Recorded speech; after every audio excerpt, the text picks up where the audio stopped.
Pat Odie Murray has a wonderful guest today, don't you, Pat? Yes, I do. Professor Carl Trueman. He's a professor of biblical and religious studies at Grove City College and a fellow at the Ethics and Public Policy Center. We're talking about an article that appeared in First Things called "Do Christians Even Care About the Ten Commandments Anymore?" Welcome, Professor Trueman. How are you today? I'm doing very well. It's lovely to be here, Pat. Thanks for having me on.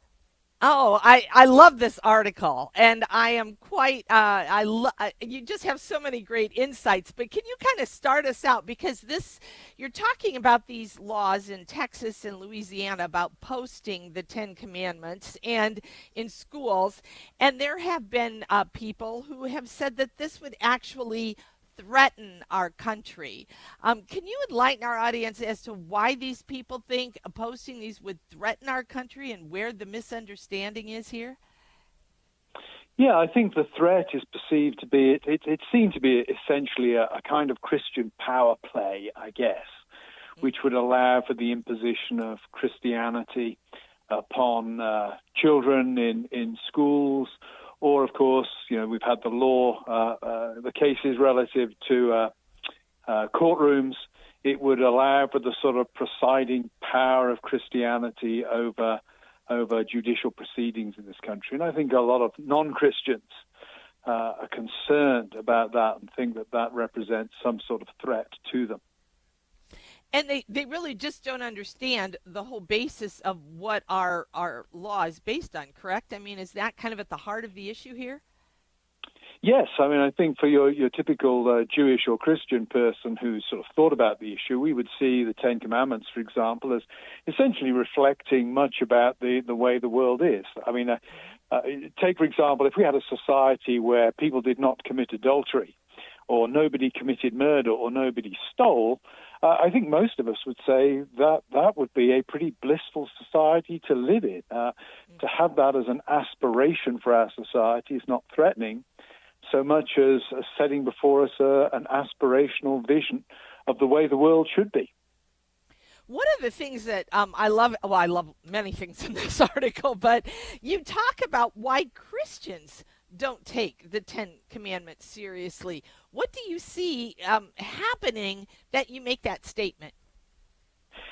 Yeah, well, this is where I don't want to sound sympathetic with the critics at this point, but it's where, when Christians are pressing for the Ten Commandments to be in these public spaces, important public spaces, and yet Christians themselves don't appear to take the Ten Commandments seriously, then it does look to the sort of the hostile critic, it does look that there's something a bit more sinister going on than simply wanting an aspiration for society. If Christians, for example, don't take marriage seriously, then why do we want something put up in courtrooms about not committing adultery? That's a legitimate question, I think, that Christians need to ask. More importantly, I think when you think about the Ten Commandments in terms of their specific content, not only do a lot of Christians neglect them generally, but even very thoughtful Christians would say that some of the commands, for example, the command not to make images, have been transformed. And we don't really want a society where anybody with a crucifix in their bedroom could be subject to prosecution on the grounds that they've broken one of the Ten Commandments. Right. So I think it's a little bit more complicated than many Christians think. Yeah, and can you explain that? Because you're right. I think that whole idea, I've heard people discuss this, like, well, why does it say, no graven images, and yet we're making statues and we're doing all that kind of stuff? Wasn't that what Abraham's dad did? So can you kind of explain that? Because you talk about John of Damascus here. Yes. I think, generally speaking, all of us, whether you accept images or reject them, the key thing theologically is the incarnation. Yes. The incarnation it transforms a number of the commands. For example, the Christian church would see the Sabbath command as really applying to Sunday, not to Saturday now. And it certainly has an impact on how we should think about images. I mean, if you'd been one of the apostles, you would have seen Jesus. You would have had an image of Jesus in your head. Well, having that image of Jesus in your head would not have been sinful in itself. It's a natural human thing to have a memory. So there is a question, I think, for Christians when we think about the Ten Commandments. I certainly want to say Christians need to take moral structure of reality seriously. But we need to take it seriously from a distinctively Christian perspective, and that involves, for example, thinking about the significance of the incarnation for our understanding of the Old Testament ban on image making.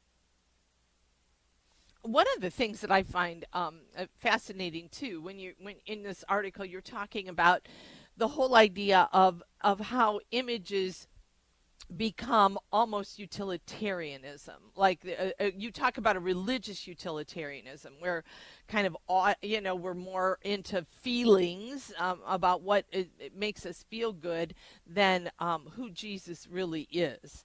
And so do you see this come into play in any of the the way we look at any of the other commandments? Because you basically kind of take on those two, the Sabbath and images. But do you see that in any of the other commandments that we're dealing with? Oh, yes. I think particularly, for example, when you think of thou shalt not commit adultery. I'm a Protestant, so I can't comment in detail on the Catholic world, but certainly in Protestant circles, I frequently come across the argument, well, adultery is wrong, but, I fell in love with this woman who wasn't my wife, and it felt so good.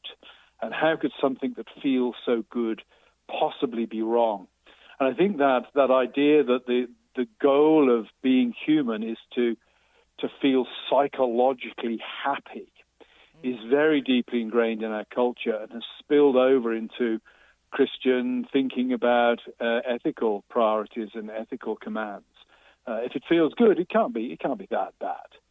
So yes, it's not just the obvious commands that have been affected. I think it permeates them all to some extent. And do you think that we kind of make excuses or rationalizations when we look at these commandments? That's why we can post them on a wall and yet not live them out? Yes, absolutely. And I think for most Christians, when they think about posting the Ten Commandments, they're thinking about a symbol. It symbolizes Christianity, or it symbolizes a moral vision for society. We don't necessarily think about it as placing demands upon us personally. And that's where I think there's a real problem. And I think it's where our critics can land some good punches in their responses. If you don't take these things seriously, why should we? That's very true. So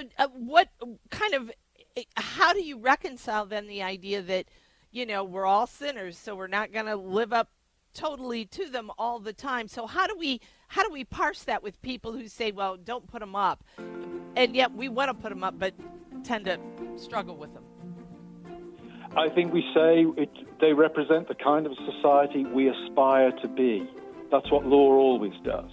It doesn't stop people behaving badly, but it to some extent reflects where we would like to be ideally, though we are not there. Oh, thank you so much, Professor Trueman. This was really great. You have a great week ahead, okay? Thanks. Thanks for having me.